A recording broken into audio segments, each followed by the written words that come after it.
If you close your eyes right now and picture a man in a yellow jumpsuit, holding nunchucks, shouting with explosive energy, you probably think of Bruce Lee instantly. That image is powerful. But here is the uncomfortable truth. If that is all you see, you are still standing outside the door of real wealth and real brand influence. Most people, even many professional marketers, stop right there. They confuse surface imagery with the whole story. That mistake has a name. It is the symbol trap. A symbol is like wrapping paper. When people start a business, build a personal brand, or launch a channel, the first thing they obsess over is the label. What should I wear? What logo should I use? What slogan should I repeat?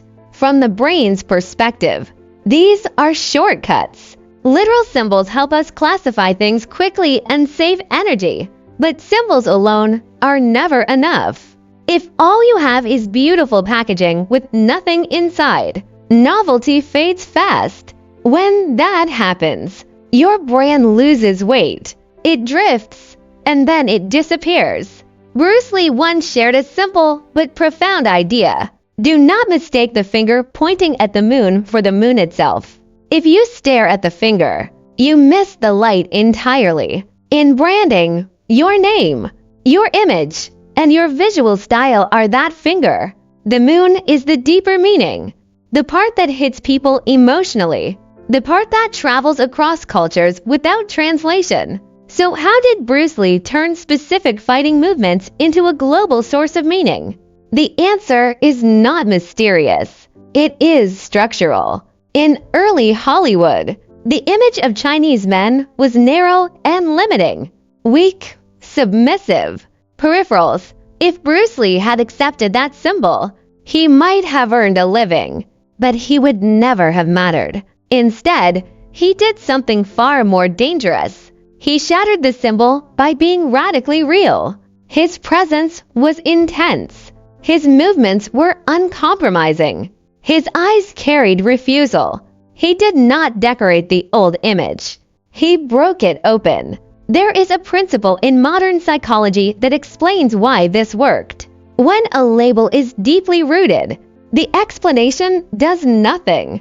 You cannot argue people out of a symbol. You can only overwrite it with stronger behavior.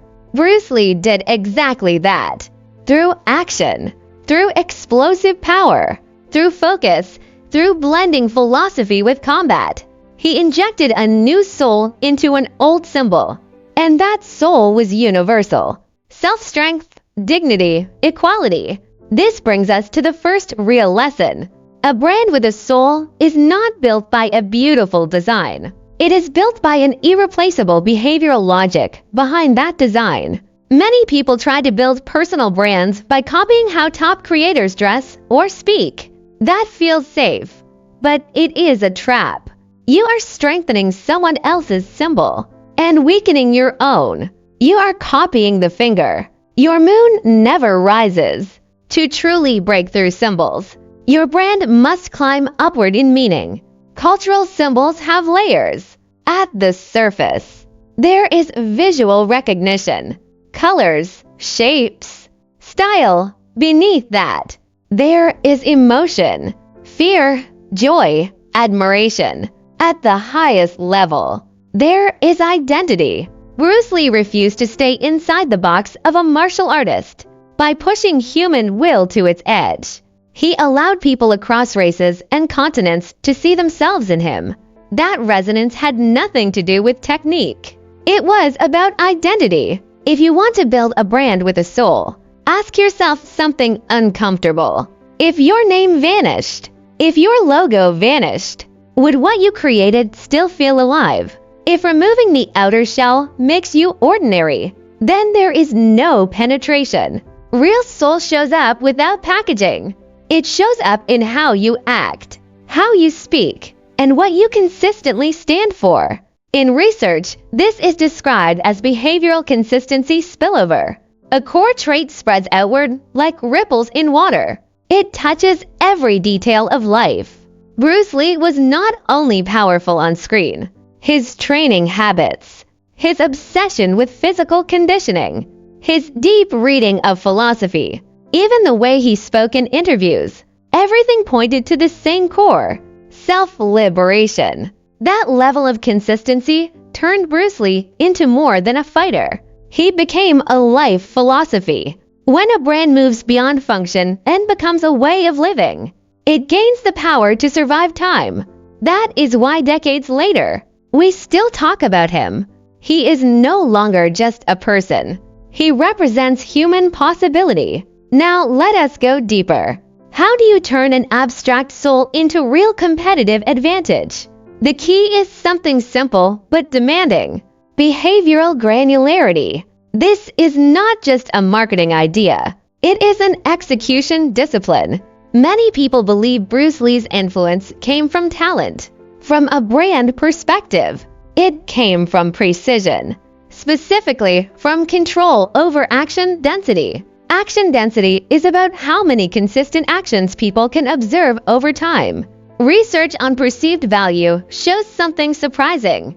People do not judge a brand by what it claims. They judge it by how many aligned actions they see repeated again and again. Bruce Lee's kicks, his footwork, his small signature gestures, none of them were random. Repetition created imprints. People did not just recognize him, they felt him.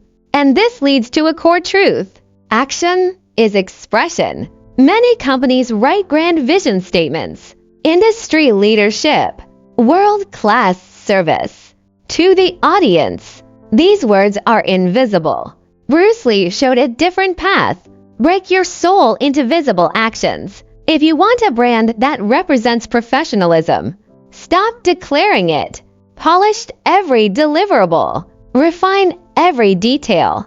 Treat every interaction with care. When your documents, your replies, and your output consistently exceeds expectations, that behavior becomes a symbol. It needs no explanation. It bypasses logic and lands directly in perception. But there is a danger here: symbol decay. This is where many successful brands begin to decline. After Bruce Lee became famous, imitators appeared everywhere. They copied his sounds, his looks, his gestures. What they could not copy was his inner tension. They copied outcomes, not the process that produced them. Neuroscience helps explain why this matters. When we watch someone fully committed, our mirror neurons respond. We feel their effort. Bruce Lee's training carried real physical and psychological pressure. The camera captured that reality. Imitators performed without pressure. The difference was invisible, but everyone felt it. That is why brands with a soul cannot be mass-produced. Soul emerges from how real problems are confronted. If you want your brand to have one, find the areas that challenges you deeply, the place that hurts. Then solve it in a way that refuses to follow the crowd. That persistence becomes the spark. So how does an ordinary person or a small business apply this? Through a process of meaning internalization. Every powerful symbol starts with tension. Bruce Lee's tension was proving Eastern strength in a Western world. That conflict gave emotional weight to every movement. What is yours? Extreme quality at an unexpected price. Silence in a noisy industry. This tension is not a flaw. It is your raw material. Then turn that tension into visible behavior.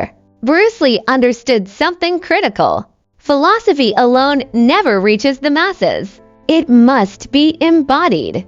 You must do the same. Translate your core logic into something people can instantly recognize. A ritual, a design choice, a consistent rhythm in how you show up. And finally, resist the pull towards mediocrity. As influence grows, the pressure follows. Investors push for compromise. Markets push for dilution. In that moment, your response decides everything. Like Bruce Lee rejecting stereotypical roles, holding your core determines whether you fade quickly or endure. In an age of information overload, attention is not the rarest resource. Trust is. Trust comes from predictable depth. When people see your symbol and immediately know the kind of value you will deliver, you've already won. Now comes the hardest question. In an era of fragmented content and artificial intelligence, how do you protect your soul from being drowned out? The answer is nonlinear differentiation. Traditional competition is about being slightly better, cheaper, faster, more features. That is linear. Bruce Lee escaped that plane entirely. He turned fighting into self-expression. By changing the dimensions, he crushed the competition. For brands, nonlinear differentiation means competing on meaning. Offer something psychological that cannot be copied. Bruce Lee did not just deliver impact. He offered a path from weakness to strength. Ask yourself this. Does your brand answer who your users can become? To make this work, remember one formula. Deep authenticity plus unpredictable behavior. Deep authenticity comes from imperfection. Perfect images to create distance. Bruce Lee left records of pain, doubt, and failure. Those fragments made him real. Research shows loyalty forms when brands show honest vulnerability, admit limits, show failed attempts. This builds a human model in the audience's mind. Unpredictable behavior keeps a brand alive. Bruce Lee constantly evolved. Actors are philosophers. Athlete, thinker. That evolution kept his symbol fresh. The most dangerous moment for a brand is when people think they fully understand it. Once that happens, value decays. You must evolve with rhythm, always rooted in your core. Let us close the loop. To stand out after 2025, 3 shifts matter. Stop obsessing over surface symbols. Obsess over behavior that carries values. Moving beyond emotional reactions, aim for existential resonance. Do not just make people feel good. Help them resist mediocrity. And think long-term, not short bursts of attention.